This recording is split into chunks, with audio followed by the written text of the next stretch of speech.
하나님 말씀 우리 다 같이 일어나서 읽습니다. 레위기 19장 1절에서 3절까지입니다. 우리가 찬음송을 읽겠습니다. 여호와께서 모세에게 말씀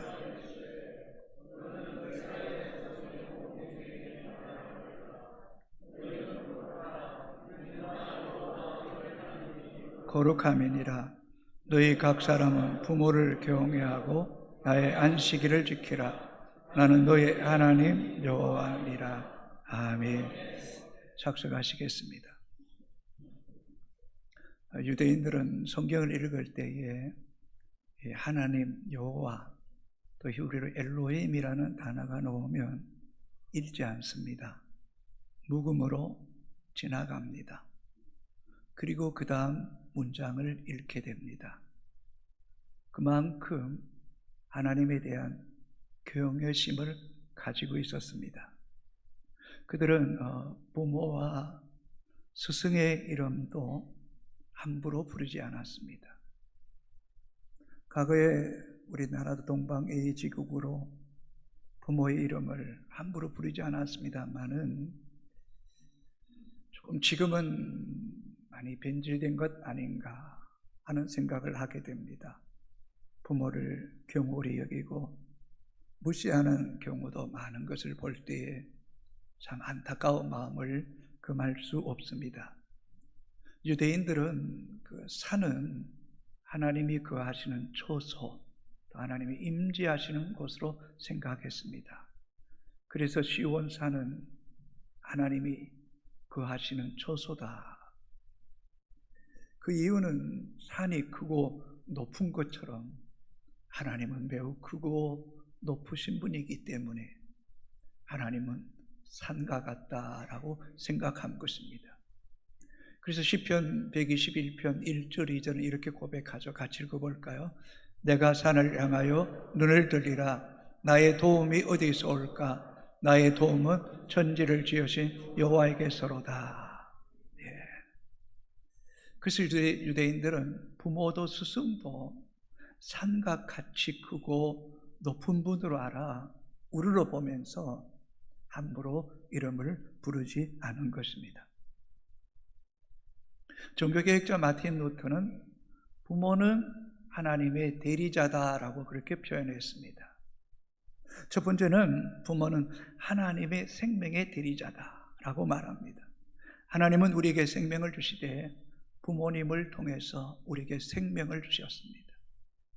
10달 동안 우리는 부모의 태중에서 부모님의 피와 영양분을 먹고 자랐습니다. 그리고 아버지와 그 어머니의 유전인자를 고스란히 물려받았습니다. 우리가 지금도 숨쉬고 우리 심장이 뛰고 있는 것은 하나님께서 부모를 통해 주신 생명임을 잊지 말아야 됩니다.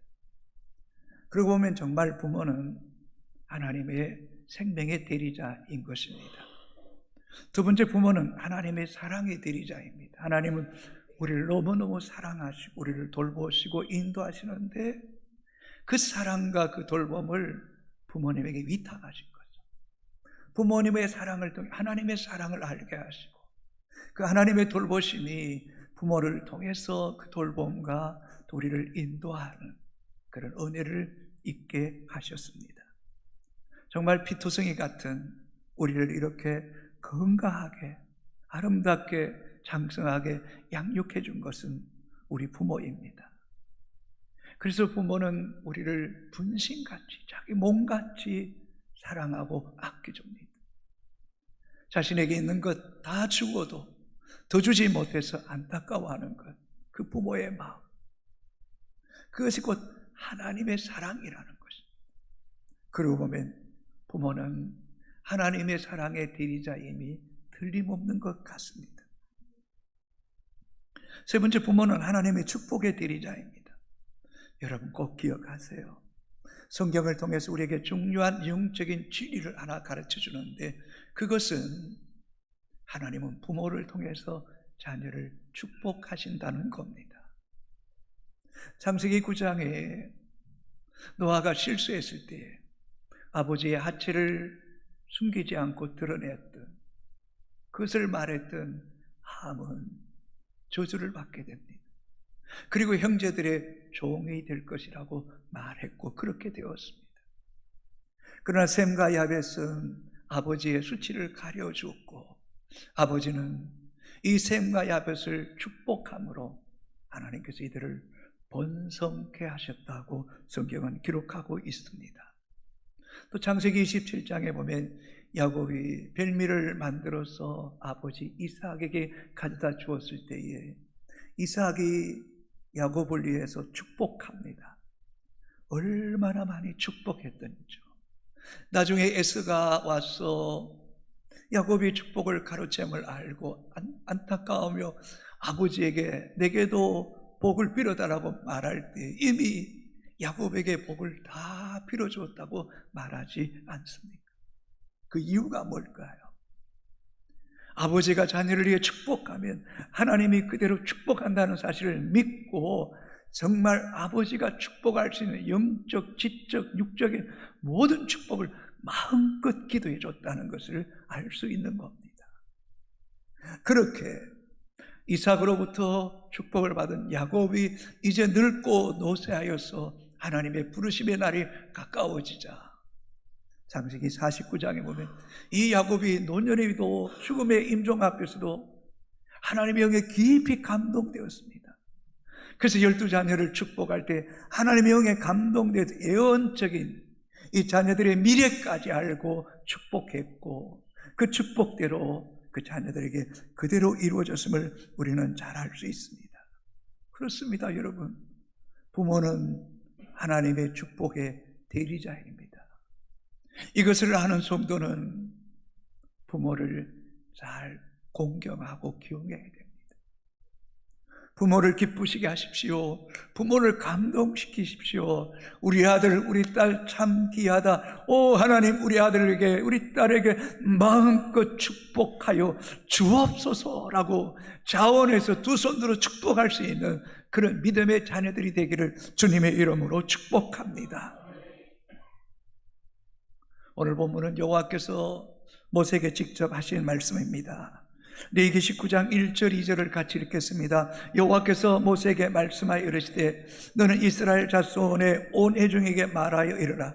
너희는 거룩하라. 이는 나 여호와 너희 하나님이 거룩함이니라.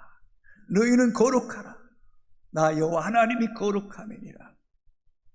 여러분, 하나님의 속성 가운데 이 거룩은 가장 으뜸되는 속성 중에 하나입니다. 하나님의 인자, 자비, 성실, 공의, 의로 많은 속성이 있지만 그 속성 중에서 가장 대표적인 속성이 하나님은 거룩하다는 거예요. 내가 거룩하니 너희도 거룩하라고 말씀합니다. 이 거룩이라는 히브리어 단어는 카도시라는 단어입니다. 성별하다, 분리되다, 잘라내다, 떠내다 라는 그런 뜻이 있습니다. 이사야 51장에 보면 아브라함의 헬렬단신으로 있을 때에 그를 내가 우묵한 구덩이에서 떠내었다고 말씀합니다. 그 이유가 뭘까요? 아브라함의 부모가 장사하는 사람이었습니다. 그 도성이 우상 숭배로 더럽혀져 있었습니다. 그 가운데 하나님께서 헬렬단신으로 아브라함을 떠내어서 잘라내어서 내가 너에게 지시한 땅으로 가라. 내가 너를 통해 큰 민족을 이루고 내 이름을 창대케 하고 내가 복의 근원이 되게 할지니라.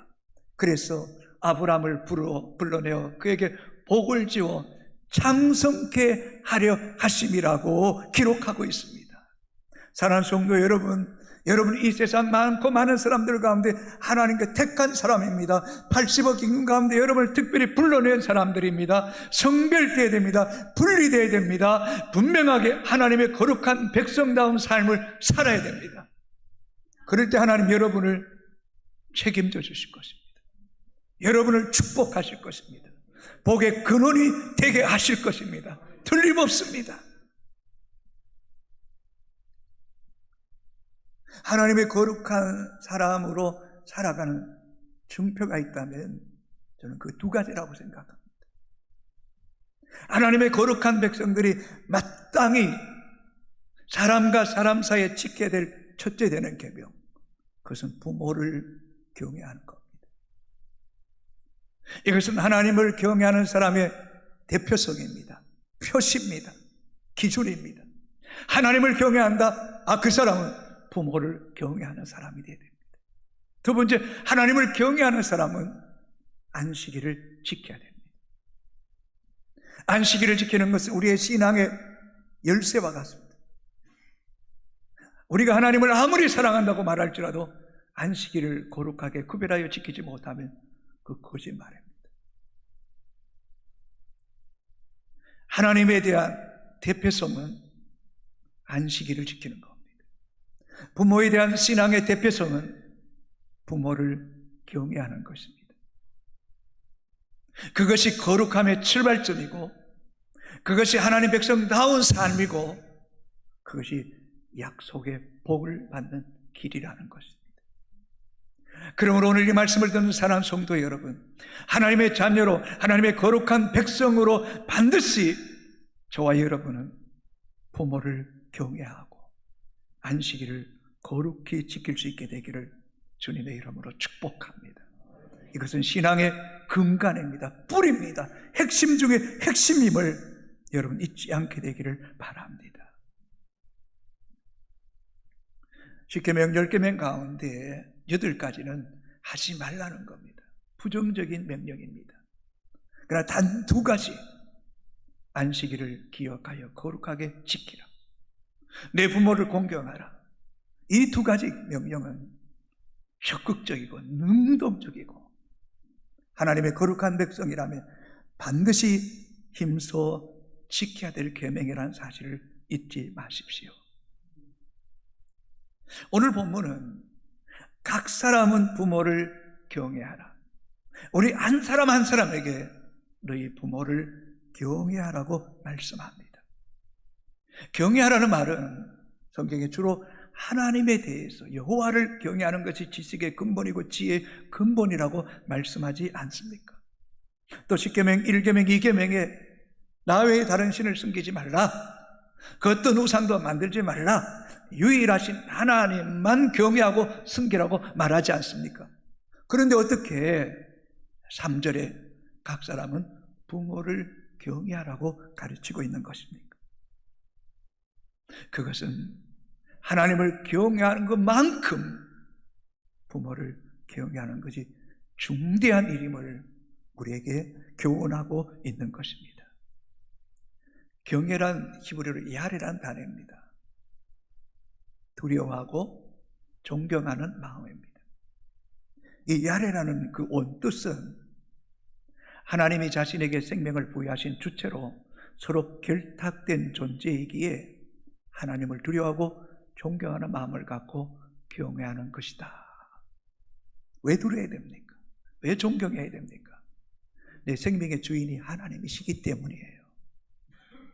우리의 인생, 우리의 시대, 우리의 미래가 하나님 손에 결탁되어 있는 거예요. 결정되는 거라는 거죠. 이걸 정말 분명히 깨닫는 성도는 이 세상에서 하나님을 가장 두려워하고 존경하게 되는 거예요. 이걸 무시할 때에 큰일 나는 겁니다. 열왕기 상하, 역대 상하를 보십시오. 수많은 북이스라엘과 남유다의 왕이 나옵니다. 그들의 인생, 그들의 삶은 단 한 문장으로 결정됩니다. 여호와 보시기에 선하였더라. 그럼 하나님 그 인생을 복 있게 하셨어요. 여호와 보시기에 선하여 악하였더라. 다른 어떤 사람도 더 악하였더라. 그러면 그 땅에 전쟁, 대적, 원수, 그 결말이 비참합니다. 다니엘서도 마찬가지입니다. 느부갓네살 왕 하나님 바르게 경외하지 못할 때에 짐승같이 들풀에 버려지고 이슬을 먹으며 지내지 않습니까? 벨사살 왕 하나님의 성전 기명으로 하나님의 이름을 모독하고 더럽힐 때에 왕궁 문벽에 손이 나타나 메네 대기를 우바르신 왕이 저울에 달아본 적 미달됐다. 그날 밤에 벨사살 왕이 죽었더라. 사도행전 12장 21절에 헤롯이 하나님께 영광을 돌리지 않으므로 하나님이 치시니 중이 먹어 죽었더라. 내 인생, 내 생명 하나님께 결탁되어 있습니다. 이걸 아는 성도는 이 세상에서 가장 두려워하고 존경하고 따를 분은 하나님 한 분밖에 없음을 고백하게 됩니다. 그 하나님의 대사로 우리에게 부모를 허락하셨습니다. 우리가 선택한 것이 아니라 하나님께서 그렇게 지명해 주신 것입니다. 그러기에 믿음의 성도는 내 부모를 잘 경외하고 공경해야 됩니다. 우리의 생명이 어머니 태로부터 주어졌기 때문입니다. 그래서 그리스도인이 자살하지 말라는 것은 생명의 주인이 하나님이기 때문인 겁니다. 출애굽기 1장에 애굽 왕이 히브리인들이 점점 남자들이 많아지는 것을 보고 두려워한 나머지 사내아이가 태어나면 모조리 죽이라고 히브리 산파들에게 명했습니다. 그런데 히브리 산파들이 거역합니다. 왜요? 생명의 주인은 하나님이시기 때문에 사내아이를 손댈 수 없었던 것입니다. 이와 마찬가지로 사랑하는 성도 여러분, 하나님께서 여러분에게 부모를 택하시고 부모를 통해서 이 땅에 태어났다면 여러분의 생명, 여러분의 축복의 대리자, 사랑의 대리자인 그 부모를 잘 경외해야 됩니다. 정말 두렵고 존중히 여기는 것, 그것이 신앙인의 하나님의 살아계신 믿는 믿음의 백성들의 태도라는 겁니다. 이걸 하나님이 중요하게 보십니다. 이걸 보실 때에 여러분 진짜 하나님을 경외하는 사람인지 아닌지를 분별할 수 있는 겁니다. 여러분 진짜 하나님 계명을 지키는지 안 지키는지 안식일을 지키는 거 보면 분별됩니다. 그게 표시입니다. 그래서 출애굽기 21장 17절에 이렇게까지 말씀합니다. 같이 읽습니다. 자기 아버지나 어머니를 저주하는 자는 반드시 죽일지니라. 하나님이 부모의 권위를 얼마나 중요하게 여기시는가를 마치 당신 자신처럼 소중히 여기고 계신다는 겁니다. 그 성도가 안식일을 거룩하게 구별하여 바르게 지키고 하나님과 바른 관계 속에 쑥 들어가고 하나님의 실존을 인정하고 그 하나님 말씀이 진리고 영원히 변치 않는 말씀임을 믿는 사람이라면 그것이 부모를 경외하고 공경하는 것으로 드러나야 된다는 거예요. 그래서 우리 믿음의 부모들이 자녀들에게 하나님을 잘 경외하고 안식일을 지키고 계명을 잘 지키는 것들을 삶으로 보여주고 우리 자녀들이 하나님을 인격적으로 만나게 되면 그 자녀들은 자녀들 안에 계신 하나님의 영이 진리의 말씀이 우리 부모를 공경하게 할 수밖에 없다는 거, 그래서 자녀들에게 신앙을 물려주는 것은 너무너무 중요하다. 왜요? 생명의 주인, 인생의 주인, 그 주인 되신 그 하나님을 경외하고 그분을 인정할 때에 하나님 그들의 길을 지도하시고 책임져 주시는 은혜가 있게 될 줄로 믿습니다. 예를 들어 한 나라가 다른 나라에 대사를 파송했을 때에 그 나라가 그 대사를 어떻게 대하느냐는 것은 그 한 사람의 어떤 것에 대한 태도가 아니라 그 나라에 대한 태도인 겁니다. 참 우리는 그래도 미국에 비하면 약소국가임은 틀림없습니다. 미국이 우리나라에 대사를 파견했는데 우리나라가 이 대사를 무리하게 대하거나 홀대했다면 보통 문제가 아닌 거죠. 단순히 대사를 무리하게 대한 것은 미국이란 나라 전체를 무리하게 대한 것과 동일한 것이기 때문에 한국과 미국의 관계가 불편해질 때 우리 한반도는 위험천만한 일이 될 수밖에 없는 것 아니겠습니까?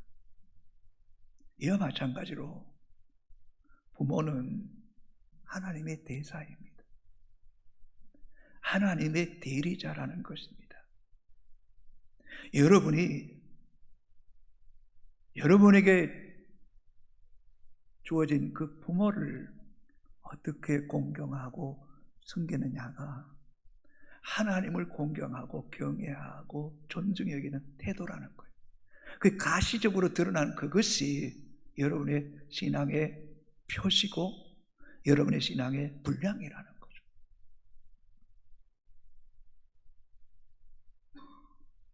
부모를 공경하지 않으면서 난 하나님을 잘 믿는다, 이 정상적인 신앙 아닙니다.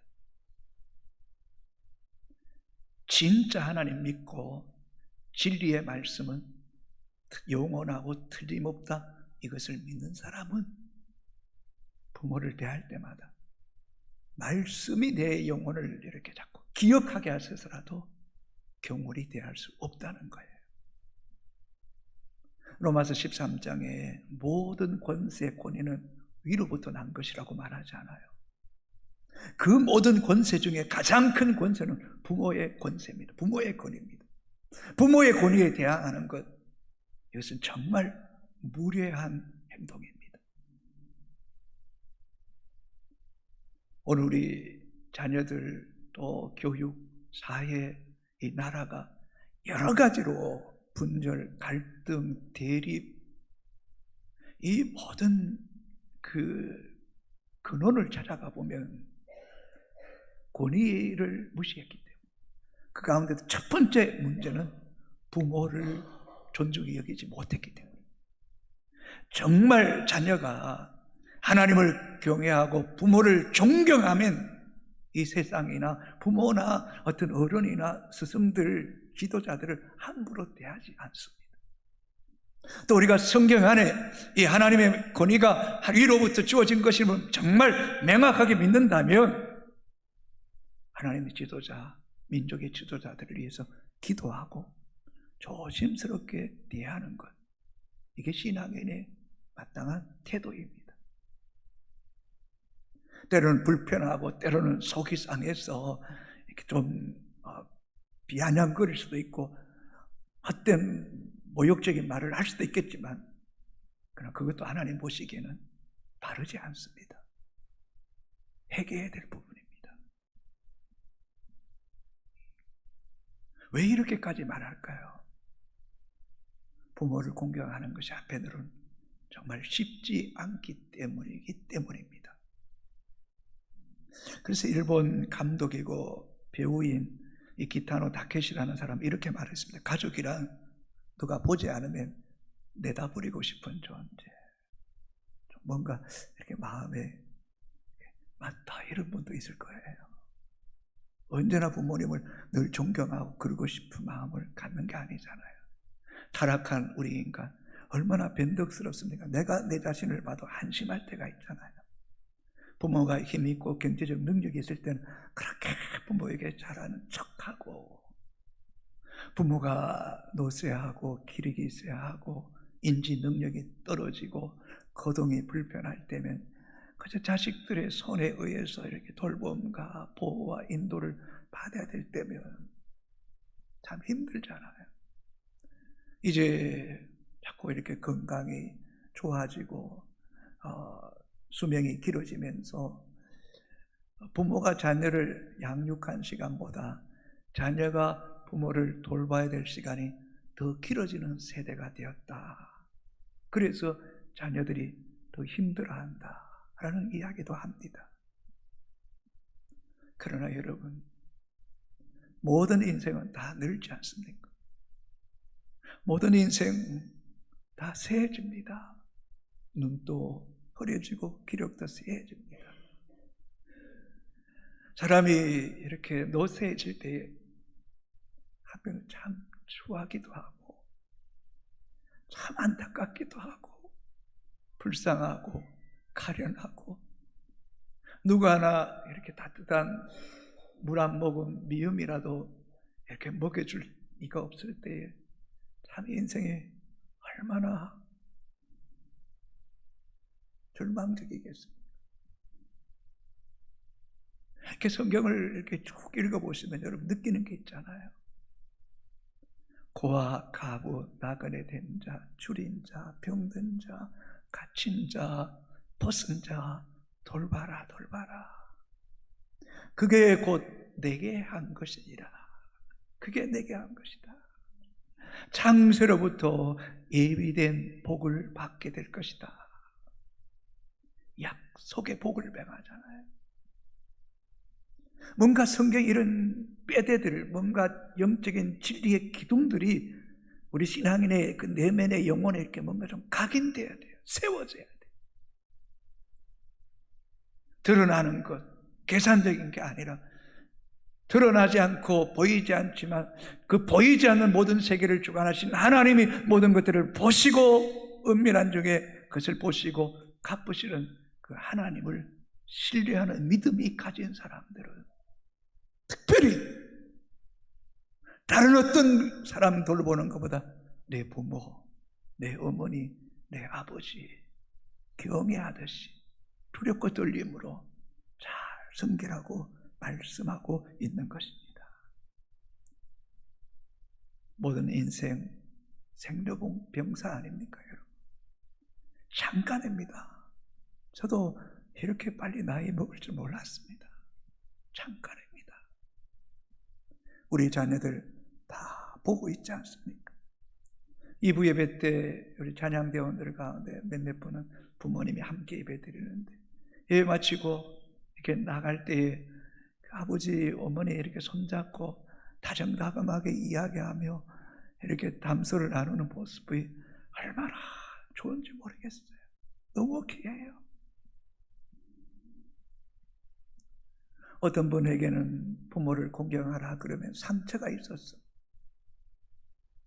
마치 목사가 이런 말씀을 전하면 자기를 고문시키는 것 같다고, 너무너무 힘들다고, 그런 말 듣고 싶지 않다. 날 버리고 날 외면하고 날 그렇게 힘들게 했던 그 부모 나를 못 돌아봅니다 라고 말하는 분도 있습니다. 어떤 한 형제가 있었습니다. 자신이 5살이고 동생이 3살 때 아버지 어머니가 심하게 다투고 어머니가 집을 나가버렸어요. 그리고 아버지가 가끔 들어와서 술 먹고 왔다 갔다 하는데 며칠 동안 들어오지 않아서 이 5살 된 형이 동생과 함께 굶주리다가 이웃의 집에 가서 밥을 구걸했던 거예요. 그렇게 동생을 먹으면서 그렇게 살았어요. 얼마나 원한과 분노가 많겠어요. 근데 자연스럽게 초등학교 때부터 교회를 다니고 초등학교 6학년 때 예수님을 인격적으로 만났대요. 하나님의 사랑, 하나님이 자기를 사랑한다는 그 사랑, 그 십자가의 사랑을 알고는 가끔 집에 들어오시는 아버지가 술에 취해 누워있을 때 손을 잡고 발을 잡고 하나님, 우리 아빠도 예수 믿고 구원받게 해주세요, 그렇게 기도했대요. 군에 가서도 아버지 구원을 위해서 기도했대요. 그러면서 잘 자라서 가정을 이루고 또 자녀를 낳았어요. 그러면서도 끝까지 아버지 포기하지 않고 기도하는 가운데 어느 날 아버지가 아들아 미안하고 고맙다, 교회 나누라고 약속한 거예요. 그 얼마나 그 기뻤던지 목사님과 장로님 아는 지인에게 문자를 보내서 이번 주에 우리 아버지 교회 오신대요. 그 마음 변치 않도록 기도해 주세요. 예배 가운데 주님 만지셔서 결단 일어나게 해주세요. 그렇게 기도하고 요청했더니 정말 아버지가 주일날 나와서 그때부터 점차적으로 예수 믿고 변화되었대요. 이런 고백 속에서 우리에게 주시는 교훈이 있어요. 하나님의 깊은 사랑을 온몸과 영으로 경험하고 그 사랑이 내 마음에 이렇게 차고 넘치면요, 어떤 상처, 어떤 고통을 준 사람도 품게 됩니다. 내가 품는 것이 내 안에 계시는 예수님이 품으라고 말씀합니다. 기도해 주라고 말합니다. 공경하라고 말씀하는 그 말씀 앞에 순종했더니 그게 내 안에 치유가 일어나고 회복이 일어나는 거예요. 하나님 더 깊은 다스림과 하나님의 말씀이 더 깊이 영혼 속에 역사하게 된 은혜를 오늘도 우리에게 주실 줄로 여러분 믿습니까, 여러분? 내가 살기 위해서라도 하나님 말씀에 순종하면 하나님이 일하세요, 여러분. 성경에는 하나님 사랑해라, 이웃 사랑해라, 원수도 사랑해라 라고 말씀하는데 부모 사랑해라는 말 없어요. 어떻게 보면 사랑은 굉장히 조건적이에요. 이기적이에요. 부모에 대해서는 공경하래요. 카베트란 단어를 쓰는데 무겁다, 중하다, 귀히 여기라는 거예요. 이게 하나님의 말씀이에요. 부모는 어떤 조건이나 어떤 유익을 따지는 게 아니에요. 부모 그 자체가 권위예요. 생명의 대리자, 사랑의 대리자, 축복의 대리자예요. 아무리 여러분에게 부모 상처를 줬다면 여러분이 부모를 잘 공경하세요. 그 속에 여러분을 위해 부모가 축복한다면 하나님이 얼마나 기뻐하시겠습니까? 부모 공경은 해도 되고 안 해도 되는 게 아닙니다. 반드시 해야 됩니다. 이것이 하나님의 거룩한 백성의 표시라는 거예요. 안식일을 거룩히 지키는 것이 하나님의 자녀됨이 그 마땅한 도리라는 거예요. 이것이 없이는 하나님과 바른 관계가 회복될 수 없고 이 은혜가 없이는 부모도 경외하거나 공경할 수 없기 때문이라는 거죠. 상호보완적인 거예요. 될래야 될 수 없는 거예요. 하나님을 정말 경외하고 안식일을 지킬 때 부모를 경외하고 공경하게 되고 부모를 경외하고 공경하는 사람은 안식일을 귀하게 여길 수밖에 없고 그런 바른 관계 속에 들어갈 때 하나님이 축복하시는 거죠. 신명기 5장 16절입니다. 같이 읽습니다. 너는 내 하나님 여호와께서 명령한 대로 내 부모를 공경하라. 그리하면 내 하나님 여호와가 내게 준 땅에서 내 생명이 길고 복을 누리리라. 아멘입니까 여러분? 내 하나님 여호와께서 명령이다. 하나님의 음명이에요. 부모를 무겁게 여기는 거예요. 그리하면 내 하나님 여호와가, 우리 하나님보다 더 신실하시고 완전하신 분이 어디 있습니까? 이 역사의 중심이 하나님 손에 있지 않습니까? 복의 근원 아닙니까? 내 하나님 여호와가 네게 준 땅에서 내 생명이 길고 복을 누리게 하리라. 여러분 이런 말씀 붙잡아야죠. 지켜야죠. 그게 믿음 아니겠어요? 에베소서 6장 2절 3절 같이 읽습니다. 내 아버지와 어머니를 공경하라. 이것은 약속 있는 첫 계명이니 이로써 네가 잘되고 땅에서 장수하리라.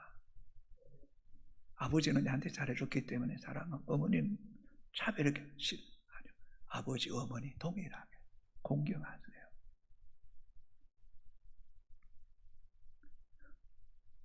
이게 쉽지 않으니까 하나님이 약속하잖아요. 내가 잘되게 할게. 내가 복 줄게. 내가 장수하게 할게. 뭐 좋은 거 많이 먹고 운동하고 예 중요합니다. 무시할 수 없습니다. 그러나 생명 하나님께 있습니다, 여러분. 그 하나님 기쁘시게 해야죠. 여러분 이 축복의 통로를 무시하면 안 돼요, 여러분.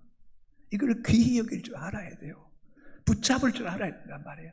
첫 번째란 말이에요. 이게 먼저라는 게 이게 먼저. 이게 돼야지 진짜 신앙이 되는 거예요. 이게 돼야 진짜 자녀가 되는 거예요. 자녀가 되는 거예요. 신명기 27장 16절 같이 읽습니다. 그의 부모를 경홀히 여기는 자는 저주를 받을 것이라 할 것이요 모든 백성은 아멘 할지니라. 경홀히 부모님 앞에 조심성 없이 함부로 행동하고 말하고 가볍게 여기고 소홀히 여기는 것, 때로는 업신여기고 무시하는 것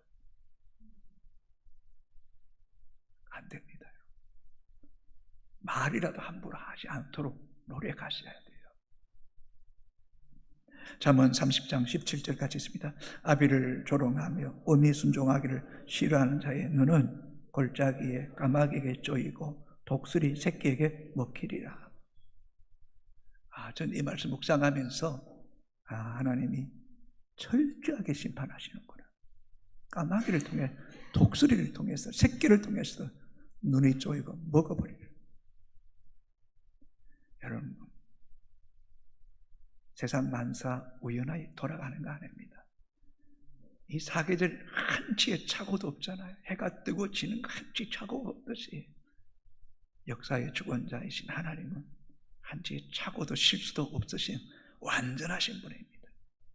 우리의 말, 우리의 행동, 우리의 중심, 저희 이런 설교, 이런 그 메시지도 하나님이 보시고 저울에 달 거예요. 그냥 서툴게 그냥 하는 말이 아니라는 것을 하나님 다 보실 거예요.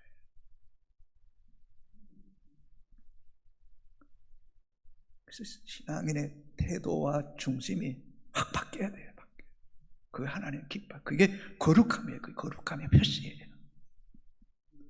그 성경의 부모를 공경하라는 것은 그만큼 하나님께서 책임져 주시겠다. 내가 복 주시겠다는 거예요. 염려하지 말라는 거예요. 염려하지 말라는 거예요.